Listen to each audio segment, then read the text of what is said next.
Iran's deadliest proxy strikes again. Houthi forces have reportedly launched another drone attack targeting sites in western Yemen, raising fresh concerns over a wider escalation. Houthi drones reportedly targeted several sites in Mocha, western Yemen, in the latest attack to put the strategic coastal city on alert. According to Al Arabiya, the strike was carried out on August 16 by Mojtaba-backed Proxy, adding another layer of tension to the conflict. Yemen's internationally recognized government responded to the incoming drones, as authorities moved to confront the latest Houthi attack. Air defenses sprang into action as Houthi drones targeted Mocha, with defensive systems activated amid the reported assault. The latest incident marks yet another Houthi drone strike in western Yemen, keeping the region on edge as attacks continue to threaten an already volatile front. Is Yemen once again heading toward a devastating civil war, as renewed attacks threaten to shatter the fragile calm that has held for years?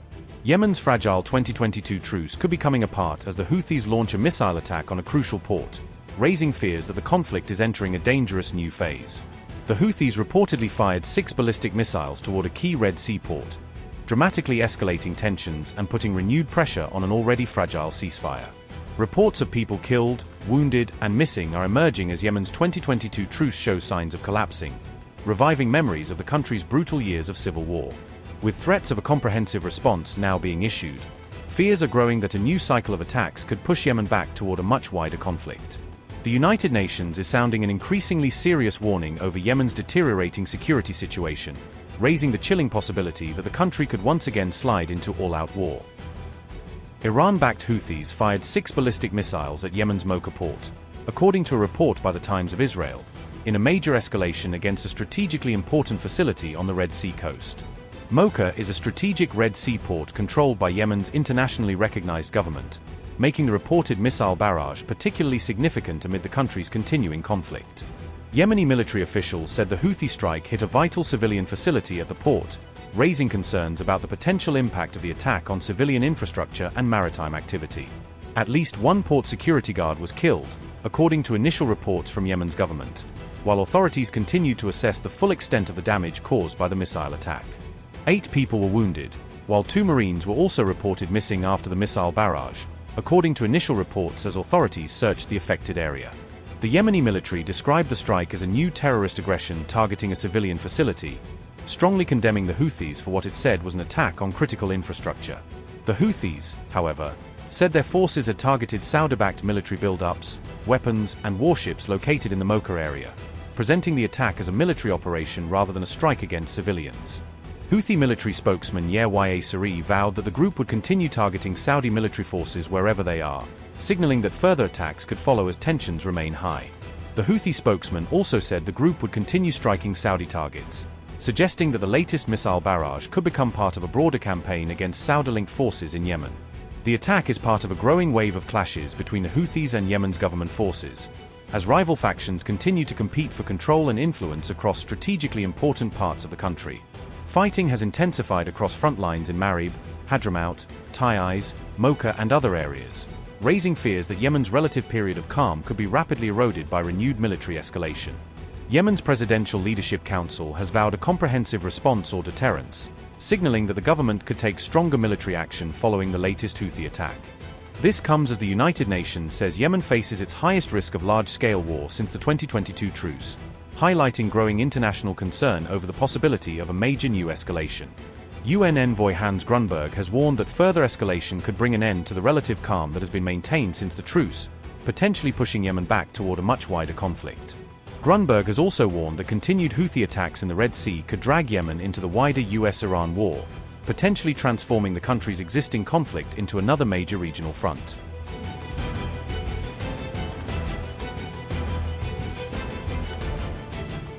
Chaos across the Gulf and Red Sea is deepening as Yemen's Houthi rebels intensify pressure on Saudi Arabia, targeting the kingdom's energy infrastructure and maritime trade routes. The Houthi maritime blockade, announced on July 20th, has pushed parts of Saudi Arabia's oil export fleet to operate without publicly visible tracking signals amid fears of attacks. The Ansarullah-led Yemeni armed forces have described the campaign as a blockade-for-blockade strategy, presenting it as a direct response to Saudi restrictions on Houthi-held parts of Yemen. The group says its action is retaliation for more than a decade of conflict, airstrikes, and restrictions imposed on Yemen by the Saudi-led coalition. Tanker tracking firms are now offering conflicting estimates of Saudi oil shipments, because many vessels leaving Red Sea terminals are no longer transmitting continuous AIS location signals. This lack of reliable shipping data has left global energy markets guessing about the real scale of Saudi crude exports and the disruption caused by the mounting Red Sea threat. Saudi Arabian tankers have increasingly switched off their tracking signals to reduce their exposure while moving through high-risk waters threatened by Houthi attacks.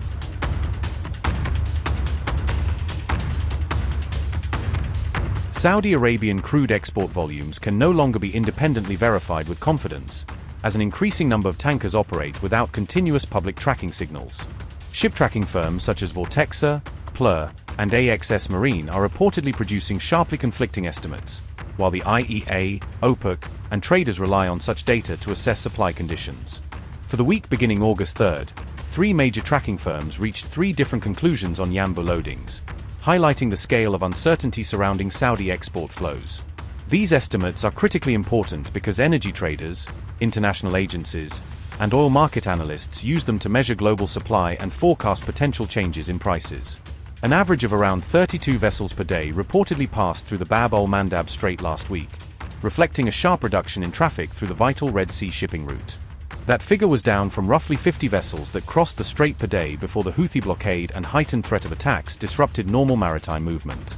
Saudi oil is now reportedly moving north through the Red Sea and toward the Mediterranean via the Suez Canal, as Riyadh searches for safer alternatives to threatened routes. Egypt's Sumed pipeline is also being used to move Saudi crude across Egyptian territory, allowing shipments to reach Mediterranean export terminals without transiting the full Suez route. Loading activity at Saudi Arabia's Red Sea terminals has reportedly dropped by around half since the blockade came into force, underlining the pressure on Riyadh's alternative export network.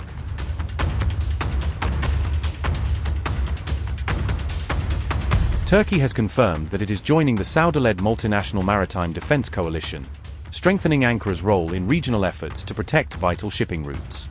The coalition was formed to safeguard freedom of navigation and protect international trade and energy supply routes through the Bab al-Mandab Strait, the Red Sea, and the Gulf of Aden.